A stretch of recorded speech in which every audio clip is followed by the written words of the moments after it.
If you've ever stood at the bedside watching a CRRT machine run, you've probably seen the numbers, the alarms, and the tubing snaking through the pump without really knowing what's happening inside each pipe.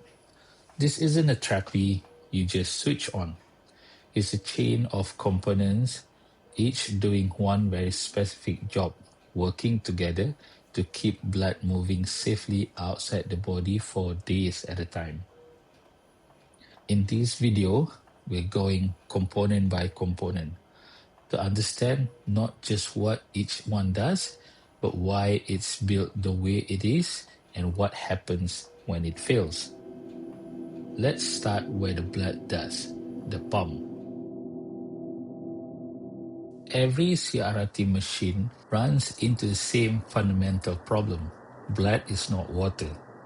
It clots, it shears, it hates turbulence. And yet we need to pull it out of the patient, run it through an extracorporeal circuit, and send it back continuously for hours to days at a stretch. The component that makes this whole thing possible is the pump. It's arguably the single most important mechanical part in the entire CRRT machine. And once you get how it works, a lot of what happens downstream, the alarm, the pressures, the flow rates, suddenly starts to make sense. There are a total of 5 pumps spread across the entire circuit. The blood pump, the dialysis pump, the effluent pump, and 2 replacement fluid pumps. All of these are peristaltic type pump. A peristaltic pump moves fluid by squeezing a flexible tube from the outside in the progressive wave-like motion, basically mimicking the vascular contractions of your esophagus or bowel. The fluid itself never touches the pump mechanism. As you can see, at the center is the rotor, the rotating wheel inside the pump head. Typically, 2 to 4 rollers, sometimes called shoes, are mounted on it at fixed intervals. As the rotor turns, each roller presses down on the blood tubing, occluding the lumen and pushing a discrete bolus of blood forward. The segment of blood tubing seated inside the pump head is called the raceway, or the occlusion zone. You'll notice this part is slightly thicker than the rest. This is the only section under repeated mechanical compression, which makes it prone to tubing fatigue and microcracking. That's actually one of the reasons most manufacturers recommend circuit replacement after 72 hours. The distance between the roller and the backplate is called the occlusion gap. Full occlusion or zero gap means zero backflow, but it wears out the tubing faster. Under occlusion, on the other hand, allows regurgitation and can also overestimate flow. When we're discussing the features, it's worth comparing it with another mechanical pump, the centrifugal pump, the one that we use in ECMO circuit. The peristaltic pump is a good choice for this type of circuit for a few reasons. First, it's self-priming, so it doesn't require much technical training. It can be done by most critical care nurses right at the bedside. The blood itself doesn't have direct contact with the pump motor, so the only disposable item is the circuit tubing. This makes it cheaper since you don't need to replace the whole rotor housing. The output is linear to the rotor activity. The higher the RPM, the higher the output, which makes it very precise and predictable. But that's not to say it's all perfect. While the peristaltic pump prioritizes precision dosing and output, it doesn't cope well with high flow output. That's why the ECMO circuit is better suited to a centrifugal pump, normally running between 2 to 7 liters per minute. Compare that to CRRT blood flow rates, which typically run around 100 to 250 ml per minute. The peristaltic pump is also insensitive to preload and afterload changes. Any issues at the access point, say a catheter that's king, clot, or a hypovolemic patient, and excess pressure can become extremely negative. The pump won't recognize this without a pressure sensor. The software is designed to cut off pump activity at the very extreme negative pressures, but the risk of hemolysis is still real over a long period of time. Furthermore, if the downstream resistance keeps worsening, the pump will just keep running. Without that safety cutoff from the software, it'll keep pumping, increasing the risk of tube bursting and circuit failure. Here are the tables summarizing the differences between the peristaltic and centrifugal pumps. Be sure to pause the video to read through it. On that last point, to operate this pump safely, we also need to integrate a bunch of pressure sensors along the circuit. And that's where we go next. The pressure sensor consists of two main parts. The pressure port chamber, which integrates with the disposable tubing, and the housing it attached on the CRRT machine. Blood or fluid fills up the port chamber, and when the pressure increases, it pushes the flexible diaphragm outward. This diaphragm, in turn, presses on the machine's mechanical sensor pin. The machine then converts this physical movement into the reading you see on the screen. Because it's a pulsatile flow, the actual input consists of the peak pressure, or you can say systole, and the lowest pressure, or you can say diastole. In fact, if you look closely, you can see the diaphragm moving in and out, almost like it's pulsating. The machine, however, averages this out and gives you a single value. You can call this the mean circuit pressure. Most platforms monitor 5 or 6 pressure points. The labels can vary between machines and manufacturers, but the positions are always consistent. Before diving into each sensor, we should first understand the pressure architecture of the circuit. The blood pump is the central dividing force. Everything upstream of the pump is under negative pressure. The pump is pulling blood towards it. Everything downstream is under positive pressure. The pump is pushing blood away. This single principle explains almost every alarm pattern you'll encounter. A problem upstream of the pump drives excess pressure more negative. A problem downstream drives return or pre-filter pressure higher. The filter sits in the middle, creating its own pressure drop, and that drop tells you how the membrane is performing. We'll have a dedicated episode doing a deep dive on what each alarm means and how to troubleshoot it. For now, this is just a brief introduction to each one. Now let's go through them one by one. The first one is the excess pressure. It measured between the vascular access and the blood pump, the most upstream measurement in the circuit. You expect the value to almost always be negative, typically between minus 50 to minus 150 millimeter of mercury. The key word here is almost. Can you think of a specific scenario when excess pressure is expected to be positive and still functioning? Leave your comment below. Excess pressure is the sentinel of catheter function. It's sensitive to anything that impedes blood delivery to the pump. Catheter malposition, kinking, the vessel wall sucking against the tip, the thrombus, or even patient side movement. Next up is pre-filter pressure. As the name suggests, it measured after the blood pump, before blood enters the filter. This is the highest pressure point in the whole circuit, with an expected value between 150 to 250 millimeter of mercury. pre-filter pressure reflects the pump's output pressure, the force being exerted to push blood through the filter. A rising pre-filter pressure at a constant blood flow can signal resistance downstream, such as membrane fouling. As the effluent fluid drains into the bag, there are also a sensor located here, just after the filter, to measure the effluent pressure. Gravity and the effluent pump creates a gentle suction to drain the ultrafiltrate, so you expect the value to be close to zero or slightly negative, but it shouldn't be more than minus 50 millimeter mercury. If the effluent line becomes obstructed, effluent pressure can become more positive than the blood side pressure.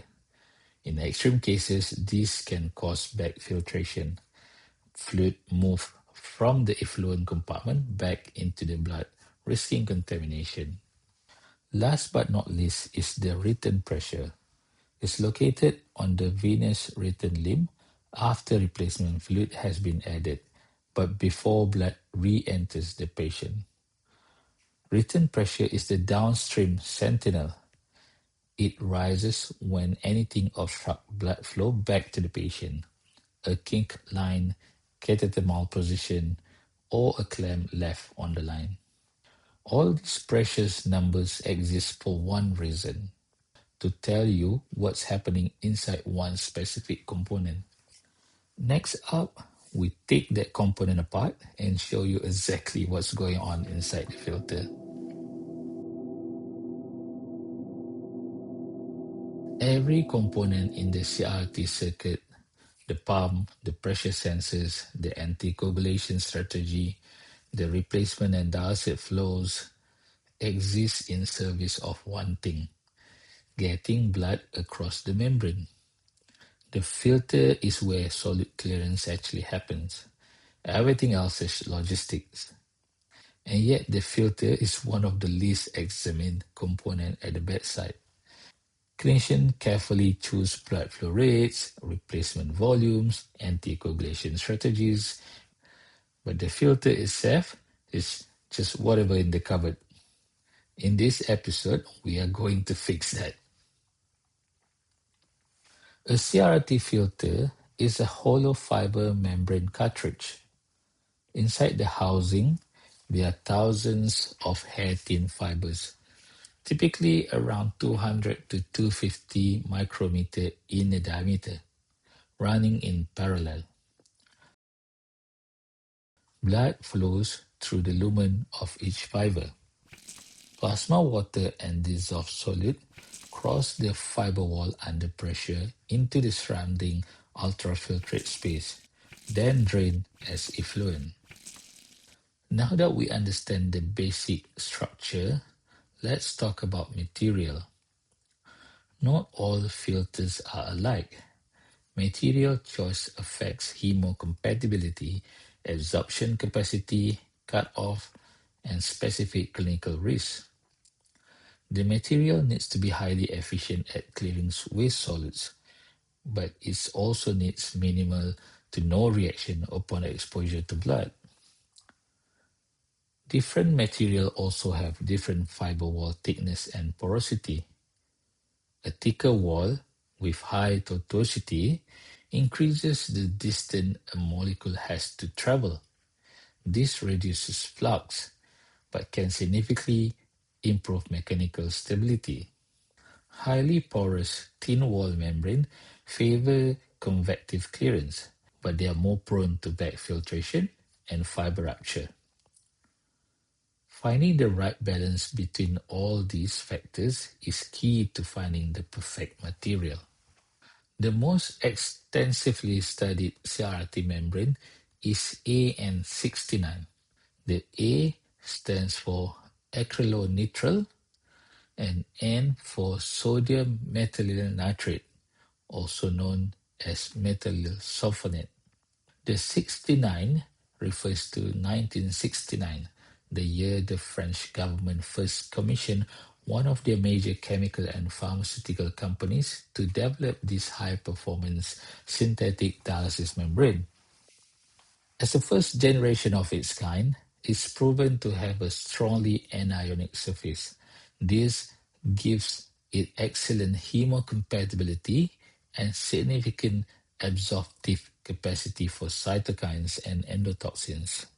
This property alone has driven interest in AN69 for sepsis. But like many other first-generation products, this material has a major drawback. The anionic AN69 surface can activate factor 12 and kallikrein, which in turn generates bradykinin.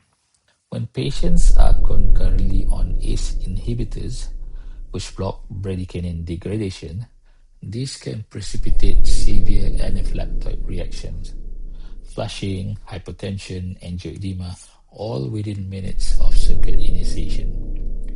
For this reason, AN69 is contraindicated in patients known to be on ACE inhibitors. The second generation of AN69, called AN69ST, ST for surface treated membrane, incorporates a coating of polyethyleneimine or PEI. PEI is positively charged, so it reduces the surface electronegativity and eliminates bradykinin production. Furthermore, when the filter is primed with heparinized saline, this positive charge binds to the negatively charged portion of heparin molecules, further reducing contact activation. The third and latest generation of AN69, called Osiris, adds a third layer, a heparin graft bonded to membrane to further reduce thrombogenicity and promote greater absorptive capacity.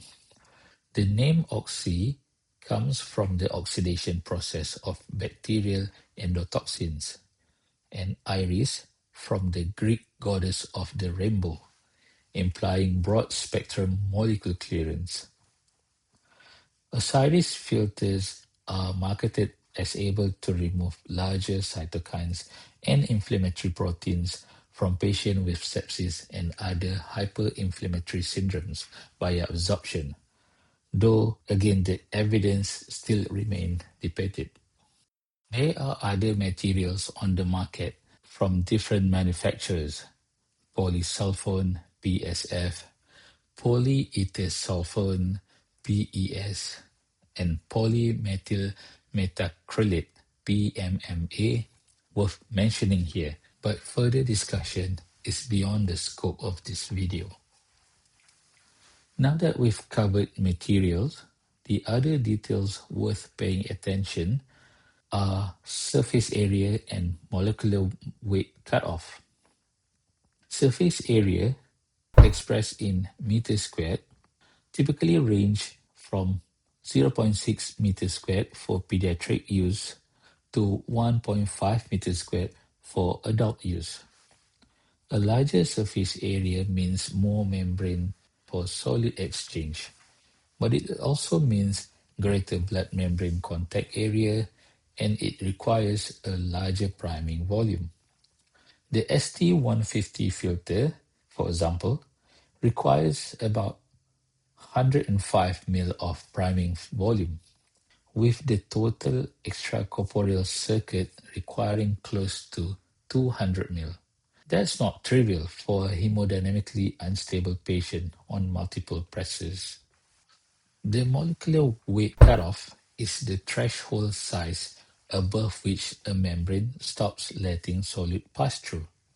Standard CRRT filters have a molecular weight cutoff of about 60 kilodalton, freely passing urea, creatinine, electrolytes, and smaller cytokines, while retaining albumin and other larger essential proteins.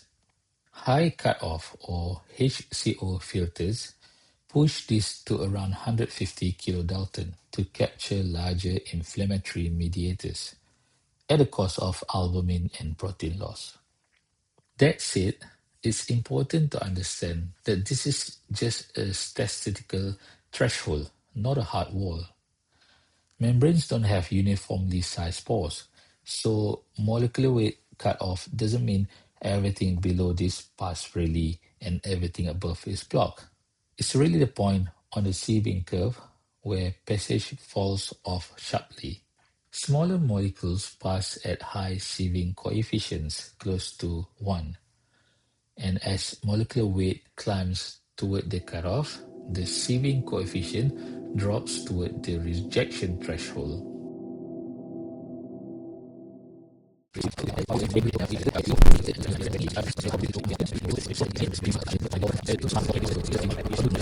Look, I'll be honest, this episode ran way longer than I planned. So, in the spirit of not completely destroying your focus, we are splitting it in two. Next up, we are going to take a look at blood leak detector, blood warmer, and the deaeration chamber.